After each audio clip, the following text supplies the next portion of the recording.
Hi, everybody. It's me again, Charles Norman, Sports Solutions LLC. We are the creators of AthleticSOS. We are a software development organization that creates software for the youth sports industry. So our big product right now is AthleticSOS, and we have a bunch of other products that we've created now, but we're folding them into AthleticSOS. So normally we carry, we talk about the high school level, right? Our software, we take your kids' academic information, the sport they play, the level they can participate at the collegiate level, and we show them all their options and opportunities based on can they even get into the school academically, and then do they offer your sport as a athletic scholarship opportunity. So that's kind of what we do. But now we're folding in, we're going from 5 to 17 now instead of just focusing only on the high schoolers. So the software is absolutely no cost to you guys to use. What I am doing now, and it's going really well for me, is I'm working with other organizations. So if you're an organization that works with high school, junior high school athletes, you can use our software no cost. If you're an individual parent, you don't have anyone helping you, you can use our software absolutely no cost. What ends up happening for us is that sponsors are coming in now and they love the software, and the people that we work with, they're already getting money for their programs, and then they share a little bit of that with us, and it's working perfectly. I don't have to worry about marketing and selling you guys stuff. I can just provide the best product possible. I did this, my team that I work with, we did this in the government space for 30 plus years for me, and some of the other ones have even more years than I have. So we're good at what we do.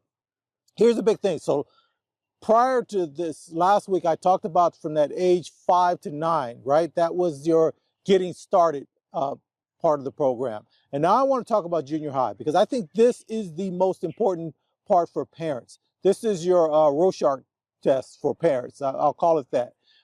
What do you see now? Because if your kid, if you're listening to what I'm saying right now, is your kid played in elementary school, right, through those years, 5 to 9, and they separated themselves from all the other athletes in a way. I mean, they got moved on. Somebody came over, told you, hey, your kid looks pretty good here. Why don't you come over to this travel club program or this higher level program, or let us move you even within our existing program, AYSO, junior basketball. They got this all-star thing, you know, all the stuff that they do.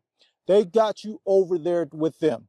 And so you had to pay attention. Did your kid excel with the new set of kids, right? All the kids that came over to this other side, the separation kids, is your kid excelling over there? Because if they are, you're starting to pick up the fact that, hey, maybe my kid has something here. Maybe we can use this to, to move them to be able to play varsity in high school, and then maybe even go on and get a collegiate athletic scholarship. It's not a guarantee, but if you start to see that, now you've got to really put some resources into this. And I'm not just talking about financial, although that will be there. You will have to put some financial resources.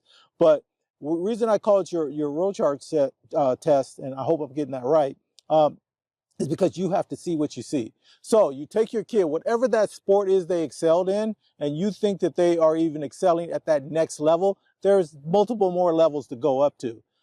Then you got to look at the thing is my kid going to have the size, the speed, the body type, the height, whatever it takes for that sport as they move forward. Remember, other kids are getting better too. Other kids are talented too. So you don't want to put your kid at a deficit just physically, or just physically, I would say right now.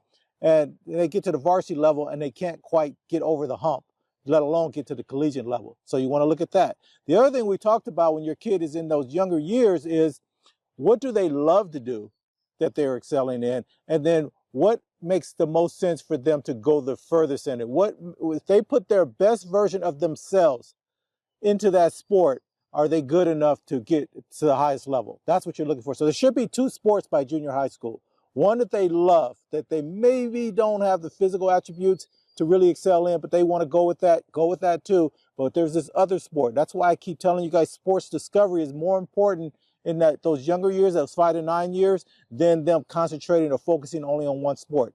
If you get that piece right and let them have 2 by the time they hit junior high, now you're ready to go. And so now we got to do a couple of different things. You may have to make the decision. Do I move them from this travel club program they played from 5 to 9 to another higher level? That might make sense. Are they going to play at their junior high school or their middle school, depending on where you are? Do they have their own programs? They definitely need to be part of that. Is the high school coach, or do the high school coaches have a program for that level? Sometimes they do. Sometimes they coach the middle school program, or one of their assistant coaches coaches that, they definitely need to be there. They need to find that high school coach needs to find your kid and train them on how the high school is going to play. They're looking for players. So that is the other thing. Is your kid being prepared for the position they would play at high school? And then you got to look and say, are they getting prepared for the position they would play at the collegiate level, right? Because high school, you could just be the best athlete. You're this 6'3", really just a beast of a basketball player. You may have to play forward, center even, depending on how big your school is. And then you can't play that in college. It's not going to work. So you have to make sure they're getting trained on that. So now you're looking at finding the right club, travel program without overwhelming your kid. Then you got to find out if they should be playing for the local school season, and are they under the right coach or in the right program.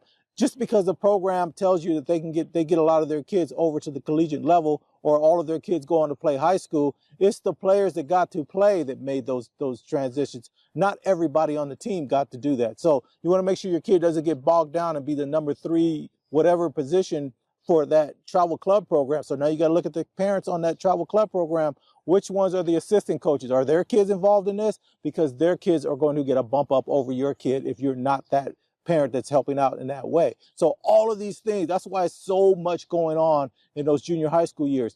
And the other thing, and this is what happened with my daughter, is all of that work that she did from the elementary school years, it was a burnout for her. Girls are known for this. Remember, your kid's also hitting adolescence, right? So they're coming into their own about who they are. And my daughter wanted to quit. And the only reason I saved her in the junior high school years is I actually coached her. I'm not a coach, but I do know how to go and research, and that's what I did. I got everything I could find out on coaching youth sports at the higher levels, all of that, and we went on and did really well. She was so good. I got one other girl that ended up playing at the D1 level for college, and she just happened to be in our neighborhood, and we happened to know those families, and we got together and did our thing. And then by the time she hit high school, I let her go with a more experienced coach. She played high school sports, obviously, and we got lucky there because her high school coach was coming in her freshman year, and he was a former junior college coach, and he understood this process of how to get an athletic scholarship. I did not know what to do, and it was during the time of our financial crisis in America, right? So all of these things were happening at the same time. So sometimes you have to get lucky, but I was smart enough to see that my daughter didn't want to play anymore, and I was not going to force her to play because she was a good athlete. I needed her to play because it was going to help me out financially moving forward, because I had her older brother was already going to start college when in a couple of years. So he was 2 years ahead of her. So I had all of these things in my head, and I think I played it correctly, but that's when I really learned how devastating being a parent of a really good athlete is, because you literally do not know what you're doing. You think you do. I know it's a few of you guys that kind of know what's going on and how it works because you got there. But even you can't tell exactly how you got there. You just know it happened. Things started to open up for you. You went this way instead of that way. You would have made one wrong move. You would not have made it as far as you did. So getting this right is very, very, very difficult. So those are some of the things you want to think about. You want to think about, okay, which sport would my kid physically be able to manage? Do they have an edge in that? Do they understand the game better than everybody else? Does your kid really love the sport, or are they just really talented and they're willing to play if things go right, but they're willing to walk away if it doesn't? That happens with a lot of the young ladies. I'm just going to say that. I'm not trying to be sexist, but that's just the way it is. They are going to do things that make them happy more than what makes you happy as a parent. So just get that in your head. Boys are a little bit different. They will work through stuff because they want to be there. They want to be around that sport. They love it. They will go the extra mile that way.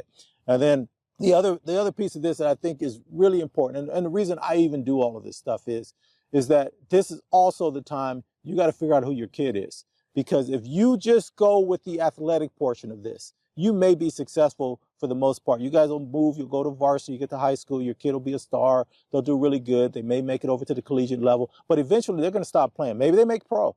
Eventually they're going to stop playing. And so that is where, if you didn't fix who your kid is and make sure that they can blossom there too, what are their interests? What are the other things outside that they want to do? Making sure they get around good people, good families. You may have to drive 20, 30, 40 miles to get them on a team that has people on there that can move them forward in life later, the kind of people you want them to be around. And no, you're not running from your neighborhood, or you're not running from the people. You're trying to put your kid around good people. People do this all the time, even where they are. You got to seek out talented kids that play at a high level, that get better training, They got the better facilities, all of the stuff that you need, better information, better access.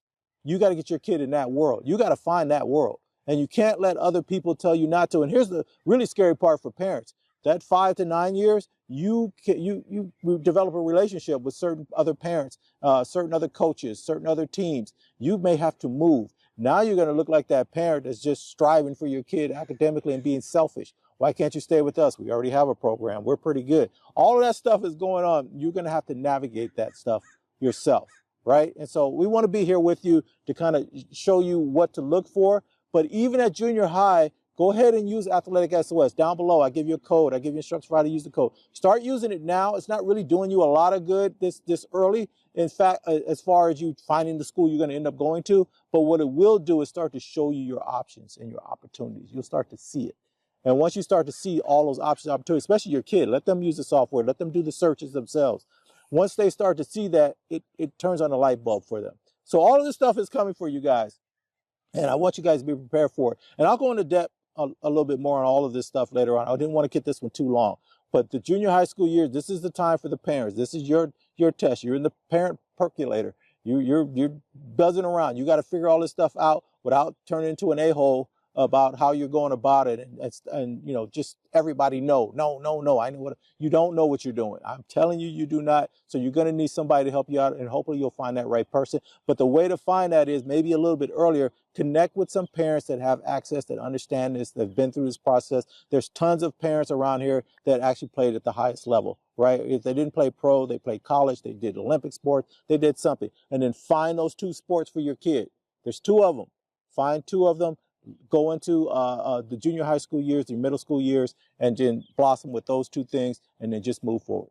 All right, you guys. So next week, we'll kind of talk about that transition from junior high to high school, what it looks like, what you should be thinking about. I'll do that next week, and we'll just keep moving forward. Software is yours. It's available to you guys. I am having the time of my life now. This September, October period for me is huge. I actually got flown out to a high school to present the software and get everybody set up. I've never had that happen before. I've been doing this a long time. So that was a big deal for me. That means that what we're doing is right. People want to be a part of what we're doing. And I couldn't be prouder of myself, my team, everybody. I sound like braggadocious stuff. So I'm just saying that I'm very excited about how we're moving forward. I think we've got this right. Remember, we've got this athletic path over here, but we've got who your kid is, and this access that they're going to get being this athlete is where you're going to make the strides for them, is who they are, what they want to be as they move forward. Now, I don't care who it is. It could be a college professor. It could be somebody that knows everything about everything in the world. They cannot tell your kid exactly what to go into that's going to allow them to be able to make a decent, a good living, an excellent living, and to live a remarkable life. They can't tell you where to go now because everything is upside down. But if your kid is playing sports, they can navigate that. And if you're a great parent, you're going to figure out who your kid is and get them into this world. And then we find out how to make enough money to make it work for them. Don't worry about necessarily everybody telling you, oh, you got to go take this. You got to be into IT. You got to be to whatever it is that they're saying, engineering. You got to be a doctor, a lawyer, whatever. It doesn't. It really isn't the same. AI technology is just leaps and bounds. It's moving so fast right now. Every job is in danger. And so you got to find out what really resonates with your kid, and we got to find a way to get them into that, become the best version of that, and you got to make. All right, guys, as always, best of luck to you in all your endeavors, and we'll talk to you next week. Bye.